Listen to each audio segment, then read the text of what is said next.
featured prelims tonight. The ladies going to kick us off this evening, and we've got some undefeated fighters that are going to be on this the featured prelim list, and I'm excited to watch these ladies start things off for us tonight. Yeah, I know it's going to be a good scrap. I think both these girls have good ground game. I always like to see a good scramble, and yeah, it's a good way to start it off. Let's take a look at our tale of the tape, brought to us by Tequila Mandala. 31 years old for Taylor, 21 for Mariana. Obviously hailing from Brazil is Piccolo, and you see a slight reach advantage when it comes to Mariana. I mean, I say slight, but I mean there's a solid 6 inches there. So will that be a factor in this fight tonight? Let's find out. LFA 184 starts right now. Ladies and gentlemen, we are live on the LFA Fight Network on YouTube from the Commerce Casino Hotel here in Commerce, California for LFA 184, Diaz versus Lewis. We kick off tonight's event with preliminary action brought to you tonight by Monster Energy, Bet Online, and Tequila Mandala. Ladies and gentlemen, now this bout is scheduled for 3 5-minute rounds in the LFA Flyweight division, brought to you tonight by Tequila Mandala, a true artisanal tequila dedicated to those who demand the extraordinary and special. And now, introducing to you first, fighting out of the blue corner. This striker stands 5'5", weighed in 125.6 pounds. Shows a professional record, 4 wins, 1 defeat, with 2 wins coming by way of submission. Representing Millennia MMA, fighting out of Hesperia, California, Taylor Machine Gun Mauldin. Her opponent across the octagon, fighting out of the red corner, is a mixed martial artist standing 5'6", weighed in 125.6 pounds. Shows a professional record, 2 wins, 2 defeats, with 1 win coming by way of submission. Representing Black House MMA, fighting out of Los Angeles, California, by way of Sao Paulo, Brazil, Mariana Piccolo. Your referee in charge of the action, Frank Trigg. Frank Trigg is our referee. Mauldin has the blue tape on her gloves. Piccolo has the red. You got instruction in the locker room. Any questions, blue? Any questions, red? You want to touch gloves, do it now. Go back to your corners, come out swinging. We are off for LFA 184 from the sold-out Commerce Casino. It's Dave Fair alongside Cub Swanson. Again, thanks for joining us tonight. Real calm demeanor from both of them. I'm liking that. They look like they're ready for business.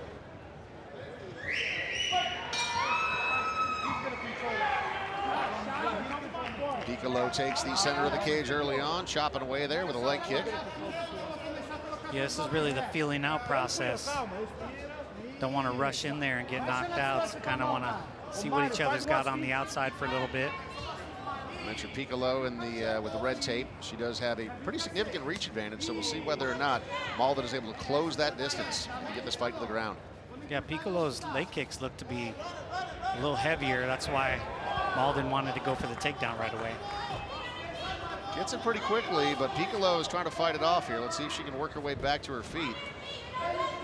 Yeah, that single leg dump is a good takedown, but you need to get your shoulder out. So Piccolo's got the corner, and she's going to keep trying to turn. She could get to her back here if she keeps working this. So it's kind of a risky one. You got to make sure that you're in the right position. You can get reversed.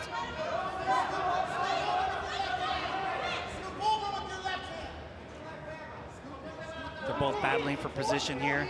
I like that they're trying to get some strikes in there. That always changes the game a little bit.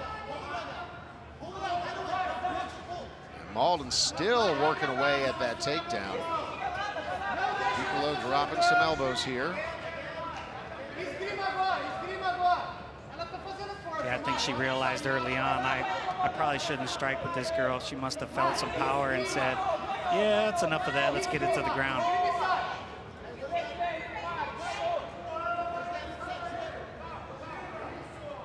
And as a coach, I don't mind this. If you got somebody on the fence, they're not hitting you. So you're draining their battery a little bit. Yeah, maybe it's not the most exciting thing right now, but you're draining their battery. You're doing what you're supposed to do. And I don't mind that as long as it's not the whole fight. You know, it's just, it's a period of time. Piccolo works it back to the center of the cage. Let's see if she can get some separation. She does. Now what will she do with it? Another outside leg kick. Piccolo needs to keep that jab going, so she keeps her on the outside and makes her take a desperate shot. Control the center of the octagon. Ooh, oh, nice. Nice right hand there for Piccolo. Yeah, and it was that jab that was setting it up there. She just keeps changing the tempo. Jab, jab, jab, cross. It's going to keep landing.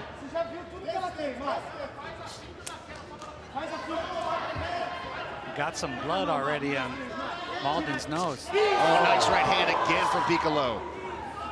That's going to be there for her all night. She just needs to keep going back to it and just keep disguising it.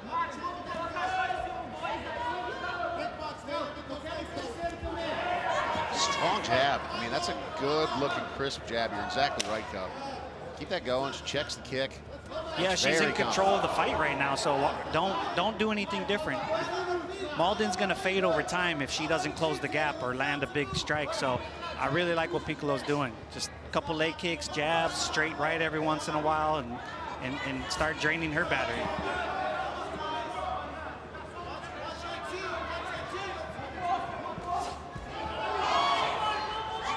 Mauldin goes back for that single leg. 90 seconds on the clock here in round number 1. Piccolo doing a good job of avoiding a full takedown here, pressing on the head of Mauldin. Yeah, she used the same defense again, and it's working. She almost took her back. And that's what I said, you can't let them get your shoulder, get the corner, because you get that one arm trapped, and then you get your back taken.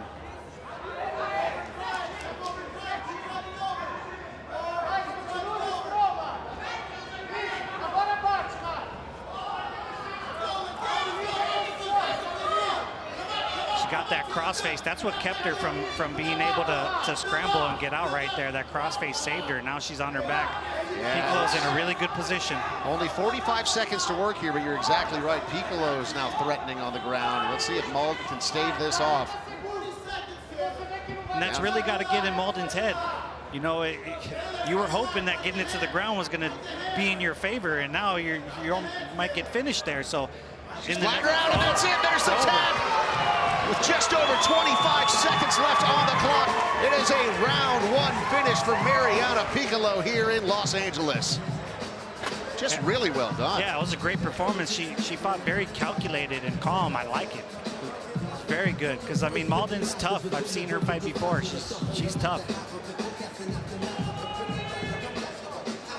She made that fight hers wherever it went, Cub. I mean, obviously, you know, she wanted to strike, but when it did go to the ground, she did a great job of avoiding the full takedowns and then was able to reverse and then get the finish in round number 1. Like you said, Mauldin has got a strong pedigree on the ground. That was a really impressive performance. This is the moment where she gets the back and then she starts to work on flattening her out. Yeah, she tried to kind of go out the back door. People call it the octopus guard. I call it the cubby hole. It's something I use a lot. But the one counter to that is to get crossface, which she did, and then she didn't have anywhere to go. She got laid back down. She curled up. She got her back taken, and she got choked out. Yeah, you can hear Mauldin's corner screaming. There's only, 25 seconds left on the clock, but pressure was too great. Well done, Mariana Piccolo. Yeah, I was impressed. And a big win for her, too. I mean, that writes her record. She's now 3-2 after that victory. That's a big win. Yeah, and it's really hard with young fighters, and they kind of, get a couple losses early on, and, like in boxing, your career's done already. Yeah. But in MMA, that's not the case. You're kind of supposed to have a couple bumps in the road to help you figure it out, because you're fighting tough people right off the bat. So her career is far from over. She looks like she's doing exactly what she's supposed to do. She's on track. She's above 500, and it's a great win for her. Yeah, dominant performance. Very, very well done against a tough opponent. What a great way to kick off LFA 184.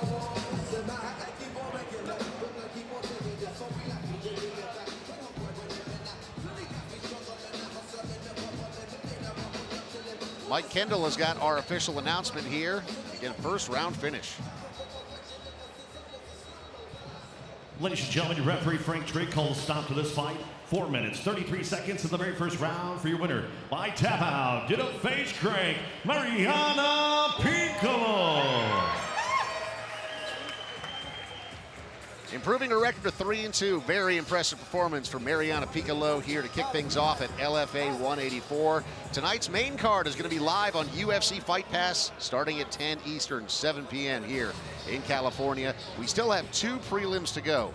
But before we get there, Let's take a closer look at this stacked LFA 184 card. Cub, there are some great bouts on this one, and again, we have some high stakes moments for some of these fighters. And Diaz and Lewis at 205 pounds. Two fighters that already had a whole lot of power now settling in the light heavyweight division. That is going to cap off our night here in LA tonight at the sold-out Commerce Casino. But Cub, we got ourselves a stacked card, and taking a look at some of the odds. His opponent now making his way to Octagon, Louis Francischinelli. Our friends at BetOnline have brought us these odds. If you want to get in on the action, you can actually scan that QR code right on your screen. And many of these matchups very close, but I want to start by looking at Cody Davis. He is a minus 400 favorite. That is 4-1.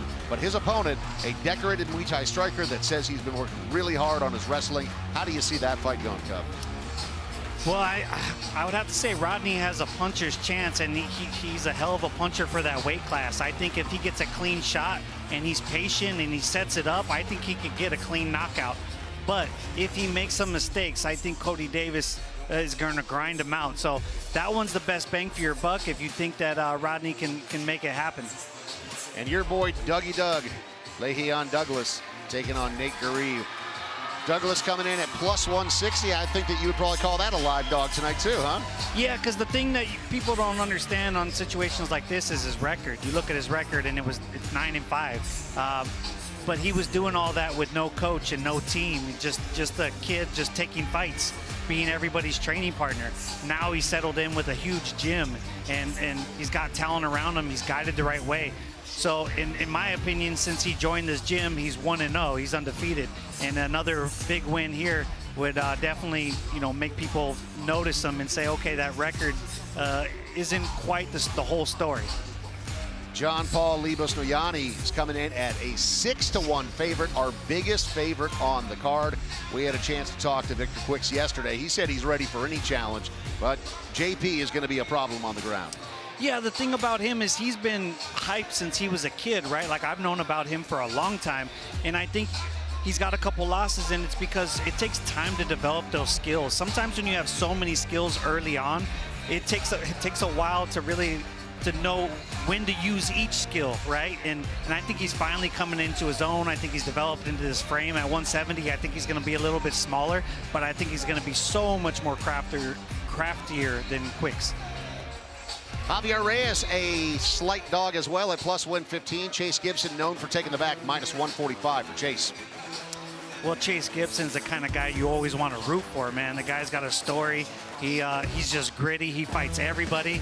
And then on the other side, Reyes is kind of like the international man of mystery. He's coming straight from Colombia with tons of experience, but we don't know to what degree his opponents, like how good they were. So I trust that he has crazy cardio and he's going to push a fun pace because he lives and trains at 9,000 feet altitude. So, yeah, I'm excited for that fight. I think it's going to be a grappling sensation. And our main event, Ozzy Diaz coming in at minus 200. He is a favorite over Bavon Lewis. Let's take a look at our tail of the tape for our next prelim fight, brought to us by BetOnline. As you see, significant reach advantage here for Francischinelli, fighting out of Brazil. He is 28 years old, taking on Greg Son. Both of these fighters undefeated tonight, Cub.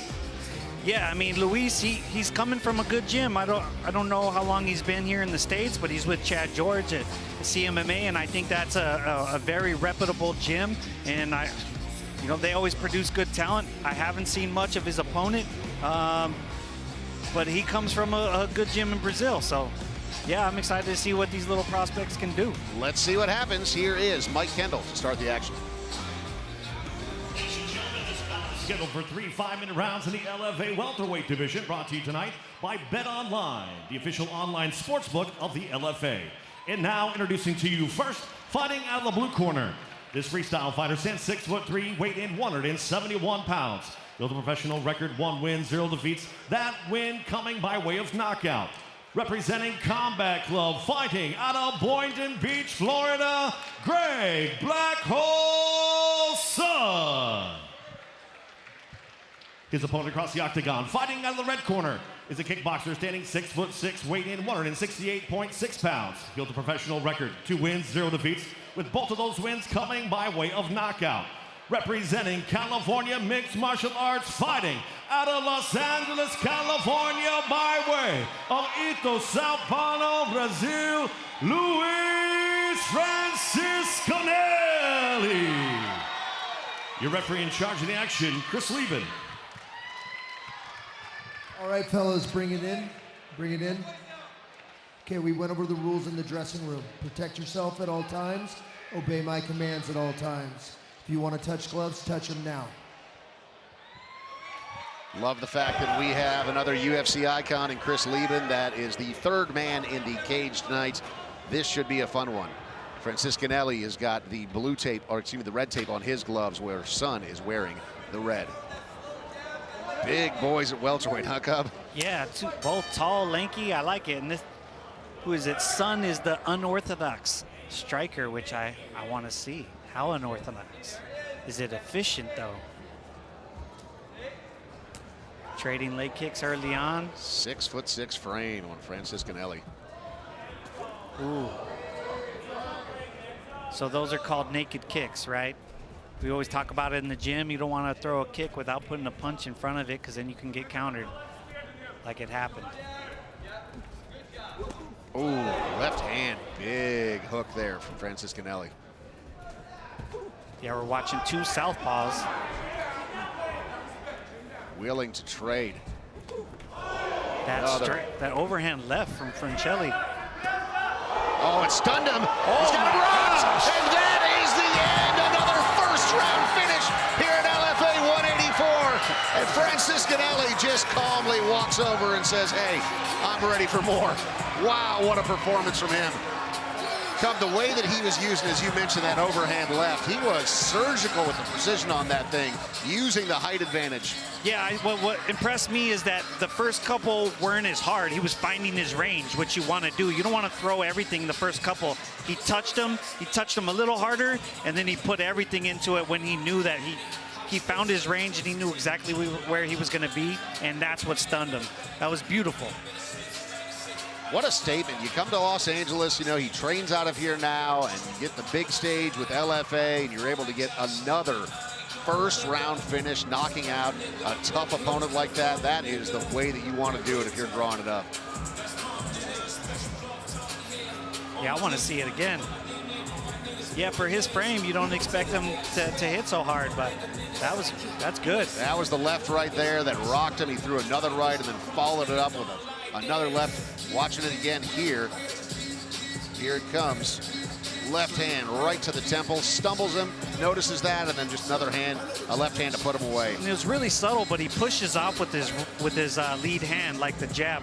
It's really important to push him back to make sure you have the proper distance to follow through on that last rear hand. Watch, you'll see it. He's going to push off with his lead hand and then the punch. That's how you knock somebody out. That's what boxers do. And then MMA, we don't see it as much because, you know, the distance is always the hardest thing to control in MMA. He did a beautiful job by it. And that beautiful performance moves him to 3-0, all first-round finishes. That was his quickest one yet in under a minute's time.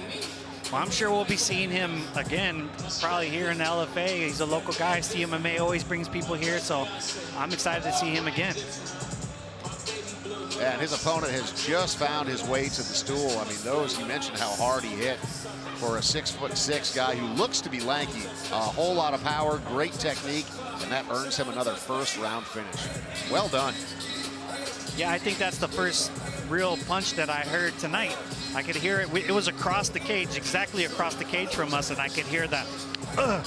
And I was like, oh, man, that looked like it hurt, and then he fell. So, yeah, he definitely had the range right. He had the power, and yeah, this kid's special. Showcasing that black belt in kickboxing. He is a South American kickboxing champion, and tonight brings it to LA, puts on a show, shows his respect to his opponent. Chris Lieben once again at the center of the cage, giving both guys a round of applause, and Mike Kendall with the official announcement coming up.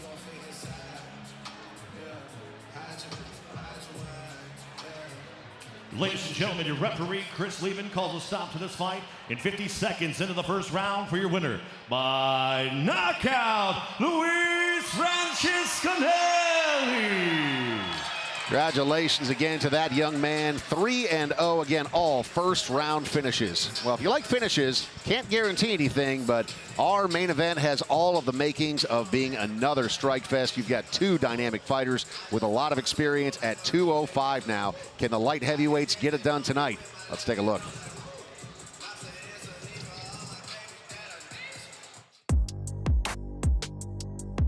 What's up, guys? Ozzy Diaz here, and tonight I'm fighting in the main event. Fans chanting Ozzy. He has hurt. Third time he's knocked out. Payment record. Main event in LFA again, and back home feels so great. Fighting in front of all my fans, all my friends, my family. There's nothing like it. That might have rocked him. I think you're right, Gil. Chuck Campbell's on the ground. Ozzy Diaz has finished his fight. I feel good at 205. You know, I feel more natural. I have full of energy at 205. More natural weight. You're more focused on great training. He could tell he wanted to make something happen, and he made it happen. That victory was something that I felt like needed to happen, just to close an old chapter and remind myself of who I was and what I'm capable of doing. I plan to do that again. Bavon, the extraordinary gentleman, Lewis. This is Jamaican Monster. I'm fighting the LFA main event tonight. Earned him big praise from UFC President Dana White. From my 4 fights in the UFC, I learned that if you want something, you gotta go get it. There it is, and throw the head kick right behind it. I changed weight classes because I felt it was better for my diet, and it helped feed my hunger even more for the sport of MMA. At this weight class, I feel a lot stronger, I feel a lot faster, and overall sharper. I get back in the UFC by finishing Ozzy Diaz tonight. For your winner by unanimous decision, Bavon. When you think of Jamaican Monster, make sure you think of somebody mean, aggressive, and ready to get the job done.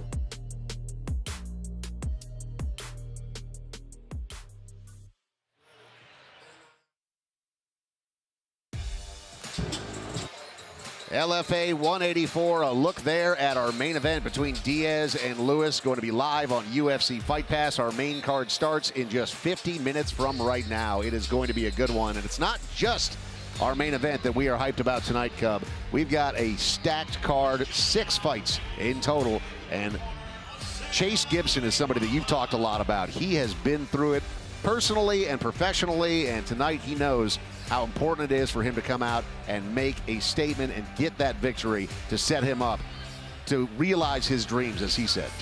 Yeah, I mean, I've been doing this a long time and coaching guys and being a part of people's journey. When I see a guy like that who's been through so much, obviously the loss of his brother, I know he carries that. I mean, as someone who has twins, I can't imagine what that feels like. And you see guys like that still perform when they're going through things like that, and it just makes them a stronger human being, and it makes you want to root for them. And you know, I just want him to have a good performance because I know he deserves it. Before we look at Chase, let's take a look at some more of the highlights from our main event fighter in Ozzy Diaz.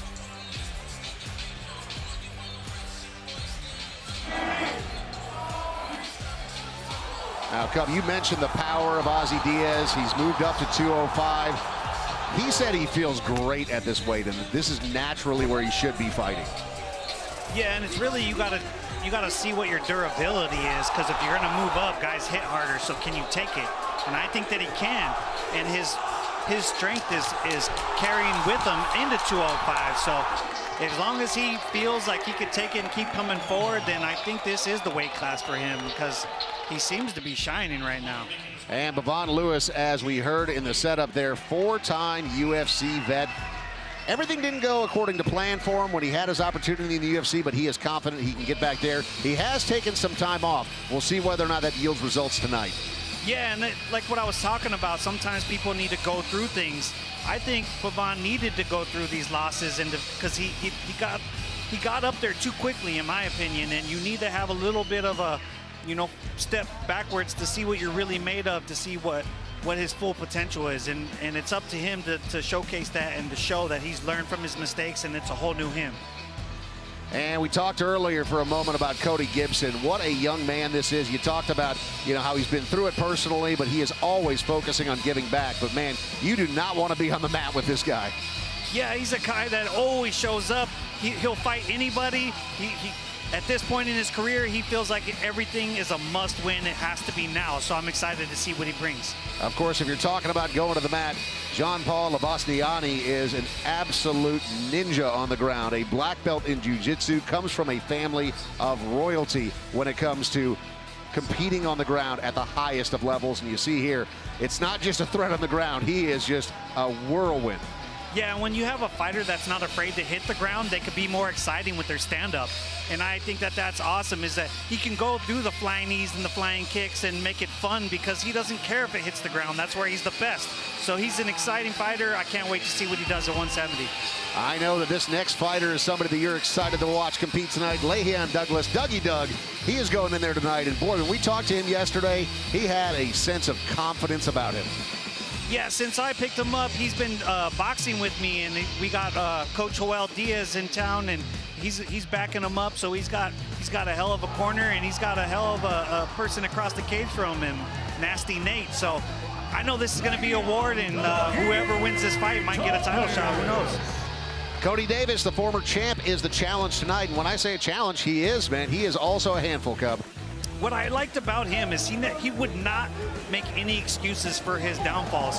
The losses that he had, he wouldn't admit anything. It's my fault. It's my fault. It's my fault. He was taking full accountability, and I appreciate that. He said there were minor mistakes. I fixed them, and I'm ready to do work.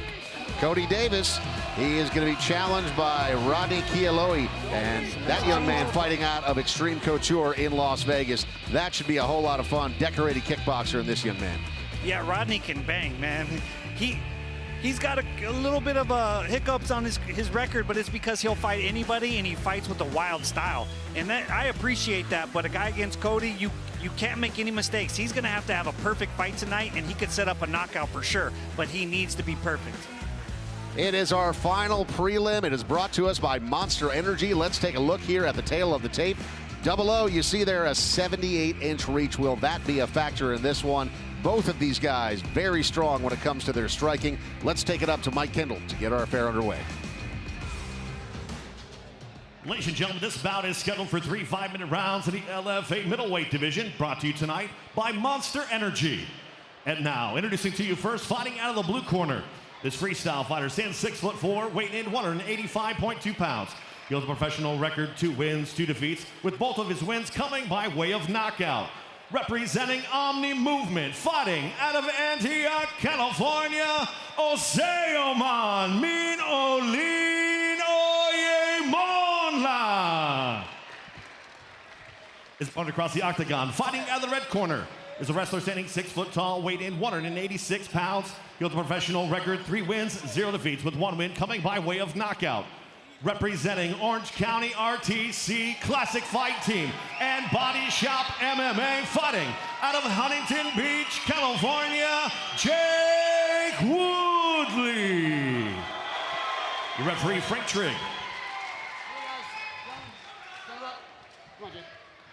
All right, gentlemen, you got the instructions in the locker room. Family commands at all times. Protect yourself at all times. You touch gloves, go back to your corners, and come out swinging. You see there that long frame of Double O. He has got great striking, but Jake Woodley, who is 3-0 in his young career, has got that wrestling pedigree. How long will this stay standing? I imagine if it goes Jake's way, not very long. Well, good thing it is a smaller cage. It's not the really big one. Be able to run somebody to the fence a little easier. Oh, wow. I think he might have clipped him with that kick as he was coming in, but Woodley still pressing forward, looking for that single leg right now. Yeah, but Osei was doing the right things by showing him stuff up the middle. It makes you a little bit more hesitant to shoot, but sometimes somebody will just shoot right through it and say, I'll take one so I don't get hit 1,000 times. Woodley, an All-American at the University of Oklahoma, also won the wrestling championship in his home state of Pennsylvania a couple of times. So when we talk about that high level of wrestling, Woodley certainly has it. Struggling a little bit here to get Double O to the ground, though. Let's see whether or not he is able to complete. Going back to the single leg. He's doing a good job of chain wrestling, right? He got the takedown, but he knows that guys are explosive. They're going to get right back up, and he's chaining it together. It was beautiful. because Osei can only fight that for so long. Oh, he's got his arm pinned back and he's getting beat up. Huge elbows there on the ground, and Double O manages to get out of that, but Woodley's got the back here, and there's a lot of time left in round number 1 with 3:45 still to go. And that's something that high-level wrestlers do a lot, is they pin your arm behind your back. That even jiu-jitsu guys don't really do. So you don't expect that, to get your arm pushed back that far and get punched in the face. It takes so much energy to have to get your arm, because if you don't get your arm back, you're going to get knocked out on the ground. And Woodley there continues to control the back, leans back and pulls Double O on top of him. Well, if you see, he's leg riding him right there, and by straightening his leg, he was able to lock his hip, and he had to fall to that side. That's something I do a lot. If you can get one hook in and hook the foot like he has it right there, you get a lot of control. Now he's going to work to get on top, but he gets countered. Nice job by Double O. He's got the neck. I like that he's staying with it, and he's not, giving up so easily. A lot of guys, when they're getting wrestled early, he's going for the Darce choke right there. I'm sorry, the Anaconda. And Woodley just powers right through it. Nicely done once again. Has the back and is punching away. Double O trying to work his way back to his feet once again, which has so far been much of the story of this fight as we pass the midway round, or the midway mark of round number 1. Yeah, it's been a little bit of a scramble. I like it. I would imagine they're going to slow down a bit in the next round if we make it that far.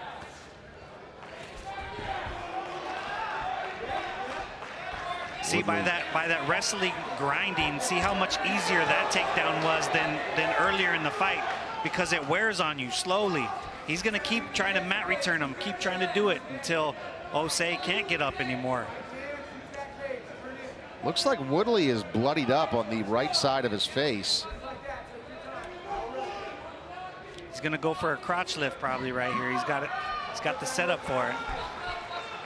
Pardon, it's the left side of his face that was pressed up against the back. You see, bleeding pretty good, it looks like there. And so Osei rolled right into he had a Kimura lock and tried to go into an armbar or triangle, and then gets reversed. Less than 90 seconds left here in round number 1. See a warning there from Frank Trigg, telling him not to grab that cage. It's an instinct, man. It's really hard not to. Do you know, I didn't see how that blood happened. I'm not sure if it was maybe his face rubbed on the cage, or he caught an elbow, or maybe it was the up kick in the very beginning. There's been a lot of strikes went on the ground between both of these guys, so I'm not exactly sure. I'm with you, Cub. I didn't see the moment that it actually split open, but does look to be fairly significant, and Double O goes back to the ground, drags Woodley down, and Woodley again takes the back. 48 seconds in round number 1. I'm hoping we make it to the next round, because this is fun. I really want to see how each guy recovers from this round. Well, we haven't seen a second round yet tonight. Yeah, that's true. We're trying to get the Portuguese crew to be able to catch up with us.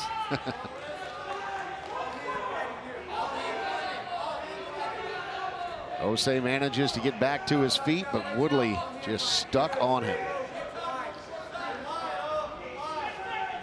Down to our final 10 seconds, and Woodley changes levels.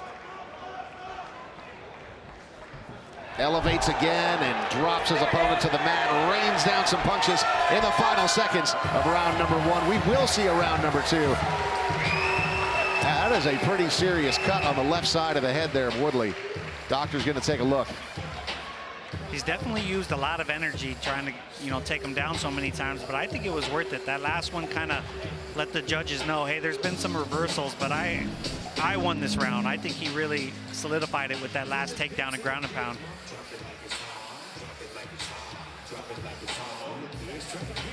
Interesting note from our great stats team is that Double O, he had 11 fights as an amateur, and this is his 5th fight as a pro.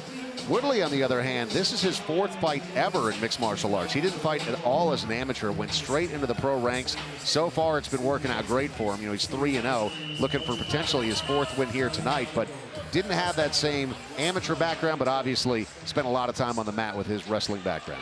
Yeah, and I would imagine it's really hard for him to find fights when people realize that if you wrestled in college, if you wrestled at a good college, people are less likely to take the fight, so it's really hard to get as many fights. Round number 2, we are underway. Double O with the blue tape. Woodley with a huge right hand to start things out. I love it. He looked down, he got his defense down, and then he hit him with the overhand and shot right through it. That's the kind of stuff you want your wrestler to do. That's a good way to get away with the punch and get the takedown at the same time. And now he's pretty much in mount. He's got the leg ride, the Dagestani style, Khabib style. He's in full control right now. Double O's gonna have to do something to get up. And a whole lot of time here for Woodley to do his work with this control. He's moved to full mount. Pressure, just all that weight on top of Double O. Look at how unmovable those hips seem.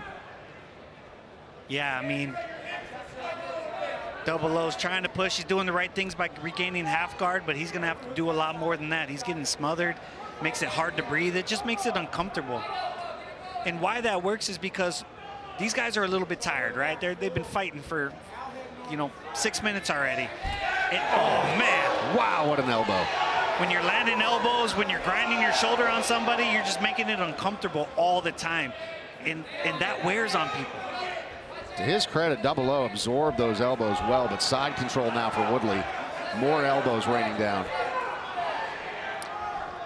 And that's a skill you want to just have in your back pocket, absorbing elbows. That's just something you want just in case. Hopefully you're not working on that. Man, those punches from Woodley, I just heard that one hit the canvas, just a loud thump. He needs to throw up a triangle and armbar and try to use that as a scramble. I don't see Double O getting a triangle or anything because they're too sweaty right now, but I could see him throwing it up and then working that to get up. Because sitting here, he's just going to keep taking elbows. Yeah, and Woodley has done a very nice job of being able to throw strikes from these positions. Another elbow right to the forehead. Yeah, it really is difficult to ground and pound people who don't want to get hit. You hit a bag and you practice and you hit it so hard, and then in the fight you have these arms just like blocking you, and you almost tell yourself like, stop it, I'm trying to win this fight, like stop blocking them. So I could tell you how frustrating ground and pound can be, and if you're good at it, you're good at it. And to Woodley's credit, I mean, there's a lot of wrestlers that we've seen over the years that, transition, but when they get into a moment like this, you're already 3 minutes almost into the second round. You kind of just go back to that natural form of wrestling, and you're not throwing as many strikes. He's doing a great job of continuing to throw a lot of punches, as well as the elbows that look to be landing really cleanly. Yeah, just like you're saying, he's making his opponent wear the damage, right? He's heavy on him, he's hitting him, if it goes to the next round, he's going to be way more tired, and this could be it. I think he just needs to pour it on for a little bit longer. No, he's exhausted, but he's got to do a little bit more. And Woodley has made a career out of fighting. Wrestling in Pennsylvania, went to Oklahoma State, and now here in Southern California where he is doing his training, taking it very seriously. And so far, this fight looking great for him. Another elbow. Well, he's got a good camp. He's got Tyler Wambles for his striking and Antonio McKee, who's had plenty of wrestlers and turned them into ground and pound artists. So, I mean, he's with good trainers. I'm not surprised that he's doing this well. And the grind continues. We are coming up on the 1 minute mark here in round number 2.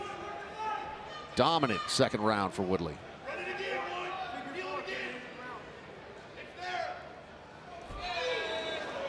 I mean, Cub, what kind of confidence boost is it when you're able to just enact your game plan so easily? I mean, this entire second round has been on the ground, which is exactly where Woodley wants it. I mean, it's everything. You're going out there to implement your game plan, and every time your opponent implements their game plan, you always feel like it was an off night. That's what every fighter said. Oh, I just wasn't on. And it's always like, no, your opponent, they implemented their game plan. They made you fight their fight, and that's what Woodley is doing right now. He is implementing his game plan. It is his fight. He's in full control, and it's just a matter of time before Double O is going to have to give in unless he does something significant. Final 10 seconds here of round number 2. Our referee, Frank Trigg, keeping a close watch, but Woodley going to ride out the second round exactly as he hoped. Great performance in the second round. Jake Woodley, impressive performance in the second round. I think it's fair to say that Double O's probably going to need a finish here in the third if he wants to get the victory. Yeah, let's take a look at this. See, he kind of looks down and then throws the overhand. Gets him to drop his defense, and he lands the punch and gets the takedown. I mean, that was perfect because he got the takedown early and he got to get to work right away. You know, he didn't have to do what he did in the first round and make so many attempts to get it to the ground. The work that he put in the first round paid dividends to the second round, and I think it's going to happen again. I mean, we're looking in the corner right now, and Double O's just, he's laying down with his feet up. He's trying to recover best possible. I mean, that's telling me that his legs are spent, his body's spent. We'll see how well he does keeping it standing. Well, we know he's got that knockout power. He did get the head kick KO in his LFA debut last July. Can he do it again against a very tough Jake Woodley? 5 more minutes to get the work done. Third and final round. Goes for that head kick, and Woodley instantly shoots in, but almost overshoots there. But they're scrambling, and this is what Woodley wanted. He's like, fine. And Woodley right again takes the back. Has control here, throwing the punches, getting the hook in. Yeah, he's taking his time. He's in full control right now. I really like that he came out and he didn't do exactly what he did in the round before. That worked, right? But don't go back to it because the opponent's expecting it. He probably was thinking if he does the same thing, I'm going to do a knee right up the middle, right? And instead he circled, he waited for him to strike first, then he shot. So I love that he switched it up because it makes him unpredictable, and it's really hard to you know, get a Hail Mary shot when the guy's unpredictable. And you can see the frustration that Double O is wearing on his face, but nice job there. Tries to spin out of it, but Woodley again manages to get back to the full guard and on top position. I admire that he's still trying at this point. You know, not to take anything away from him, but he's taking a lot of damage and he's still putting in work, trying.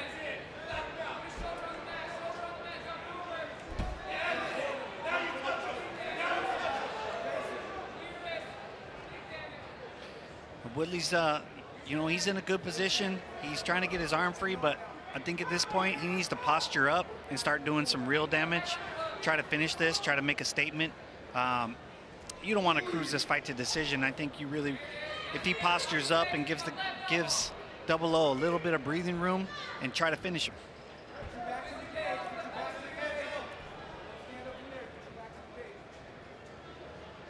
Or would you play it safe?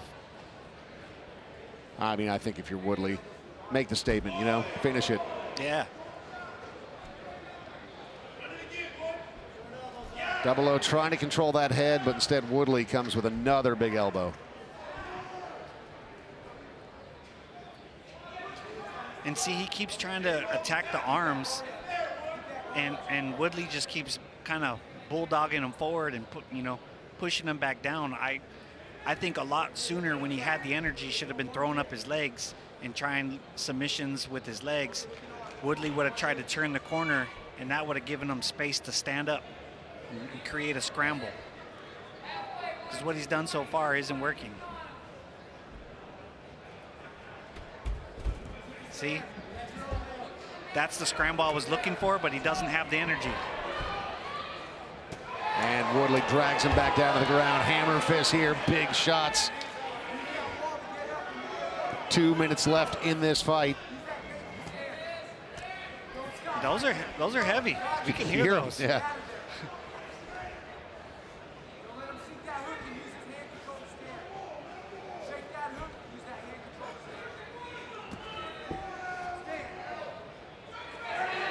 He's got that choke in. Like it's in. And here's the end, and Jake Woodley gets the finish in the third round. What a performance from that undefeated young man. Yeah, he wore him down, he waited, and when he saw the opportunity, he took it. That's the first submission win of his career, and he had to work for it. That wasn't an easy one. Double O wasn't giving up the ghost. Yeah, I'm impressed with that. He did everything he needed to do. He got a lot of experience. You know, with fight time, he had to grind him down. He had to, you know, Double O, he didn't come to lose, that's for sure, but it was a little bit too much for him tonight. Woodley's a beast. And you talk about, you know, focusing on your great base with the wrestling and then seeking out fantastic coaches to help take you to that next level. He has done that, and boy, was it on point tonight. Just great performance again. Submission victory. Final prelim of the night here at LFA 184 in front of a sold-out crowd at the Commerce Casino. Just really well done. Take us through this, Cub. Yeah, so he didn't shoot right away, which I loved. So Double O, he wanted to strike first. He's not going to shoot, then I'm going to strike first. And then that's when Jake shot right underneath of it. And the big thing about any good grappler or wrestler is you create a scramble, they're going to be in the better position, so you can do something like that, crash right into his legs. And here we go. He set up the choke. He was grinding on him, and then he lifted his chin, and he just went right for the choke. You saw how tight it was, too. I mean, it didn't take much time at all. As soon as he got that under the chin, it was just a matter of seconds until Double O was tapping. The way his really posture was and yeah. how strong he is, I mean, it was obvious that that was a powerful choke right there. Here is the official announcement. Ladies and gentlemen, referee Frank Trigg calls a stop to this fight. 3 minutes, 20 seconds in the third and final round, declaring a winner by tap out to the rear naked choke, Jake Woodley. Great performance from Jake Woodley. Congratulations to him, now 4-0 and getting that submission victory at the top of the hour, just 25 minutes away. LFA 184's main card is getting underway live from Los Angeles.